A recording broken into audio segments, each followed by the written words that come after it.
everyone. Welcome to this episode of Eat Positive, Be Positive podcast. I'm your host, Jen Matney. I'm a holistic nutritionist living on the South Shore of Massachusetts. I work collaboratively with individuals to identify their health concerns and create a personalized plan to begin their journey to health. I remain deeply committed to educating individuals on health-building foods and lifestyle practices that support their personal choices and well-being. In the Eat Positive, Be Positive podcast, I'll be focusing on the many facets of nutrition, food, health, and wellness, sharing information from my clinical experience, life experience, and what I'm currently studying. Let's go! Quickly, before we begin, please keep in mind this podcast is meant for educational purposes only and should never be used as a replacement for medical diagnosis or medical treatment. Any listener with existing medical problems should consult with integrative, functional, or medical doctors.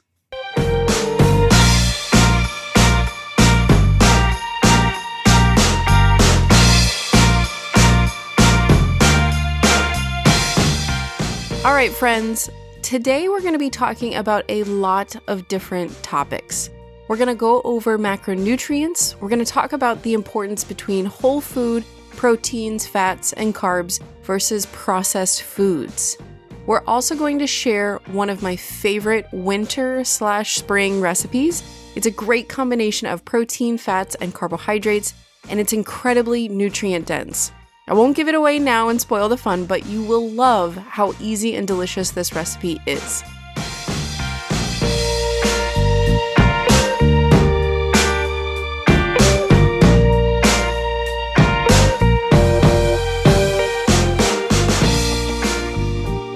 Let's get right into it. Today's topic is macronutrients, which is the fuel and building blocks of life for our bodies.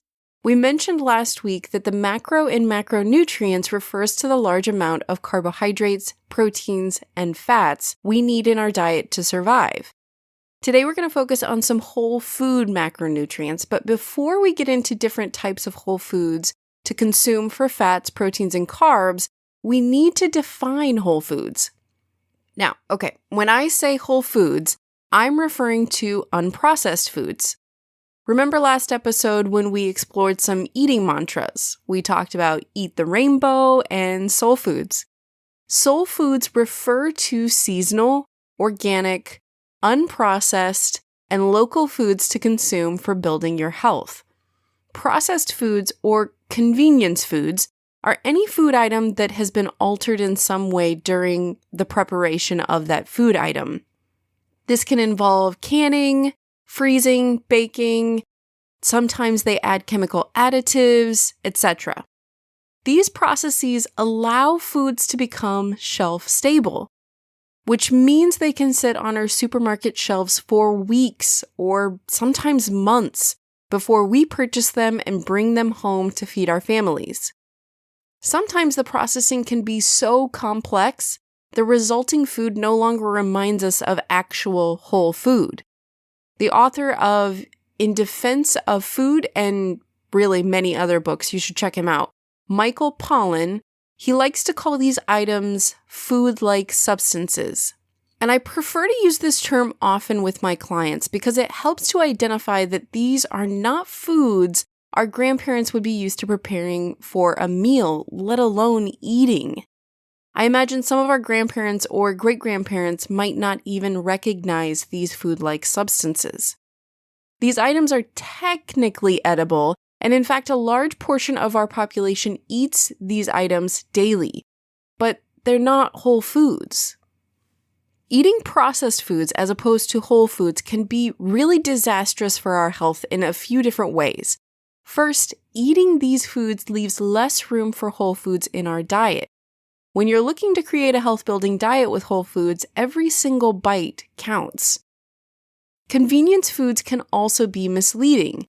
If you're not adept at reading nutrition labels, these foods might be tricking you into eating more calories than you think. The processed foods or food-like substances also contain large amounts of salt, sugar, and fat, which are the big three of inflammation, weight gain, and disease.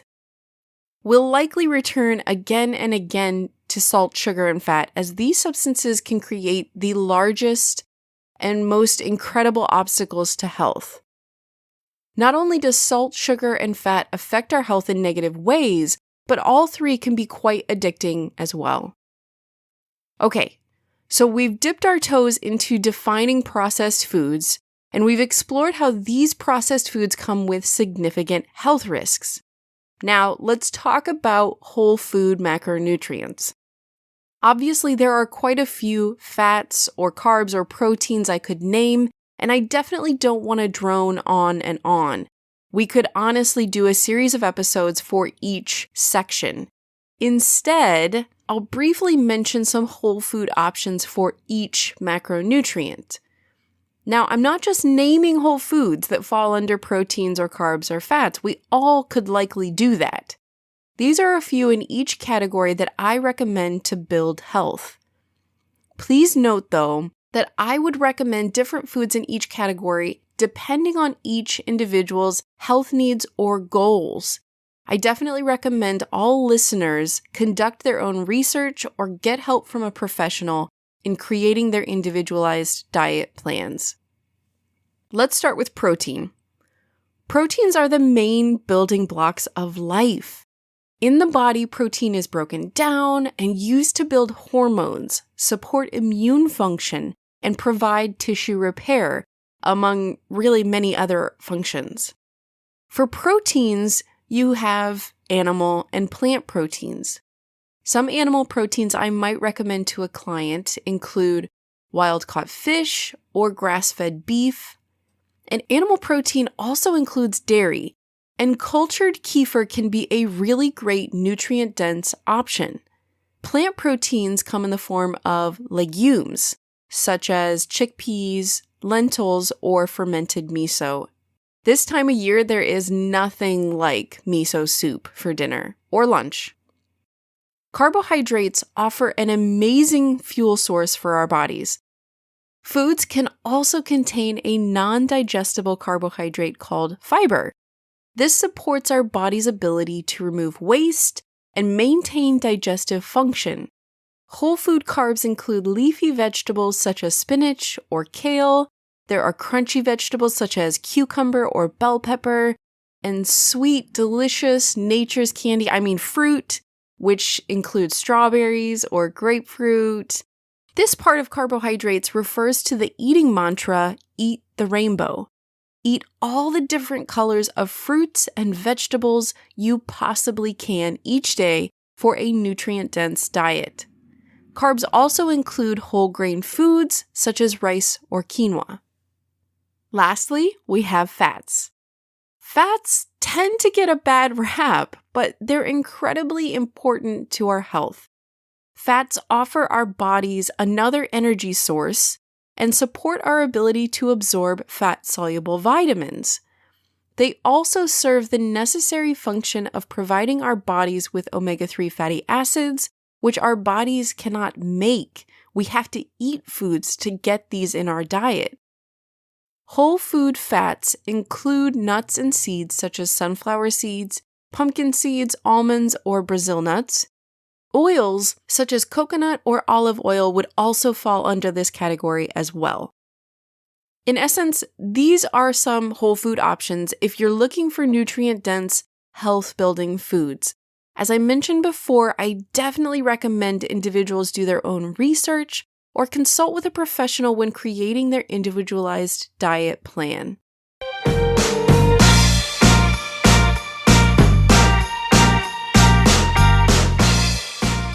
Now on to the food part. I'll have to come up with a good name for this section, but I haven't thought of a title quite yet. If you lovely listeners have a thought out there to name a recipe section of Eat Positive, Be Positive podcast, share your titles. Maybe I'll do a poll and see what everyone really likes. Today's food recipe is squash boats. This recipe is very hands-off and very delicious. It's one of my favorite meals for this time of year. Squash boats can be made with your favorite squash, and I personally prefer using delicata squash. I love the flavor and I love the texture of eating the squash skin with my meal. This recipe is made with mushrooms, kale, fresh garlic and thyme and nutritional yeast. Oh my gosh, I'm honestly drooling just thinking about it right now. I'll post the recipe and health benefits of squash boats on my website, eatpositivebepositive.com, so definitely go check it out.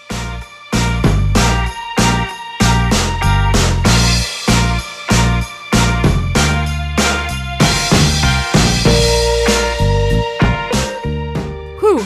Okay, we really covered a lot of information this week, but before we send off, let's bring it back to our everyday lives with food for thought. This week's food for thought is whole foods versus processed foods. If you're focusing on your diet and you're being truthful, what percentage of whole foods and processed foods do you currently eat? And what percentage of each category would you like to eat in your diet? Sound off on Facebook, Instagram, or YouTube. I honestly can't wait to hear your responses. All right, everyone, now that we've covered macronutrients, we're going to focus on micronutrients and phytonutrients for next week's topic.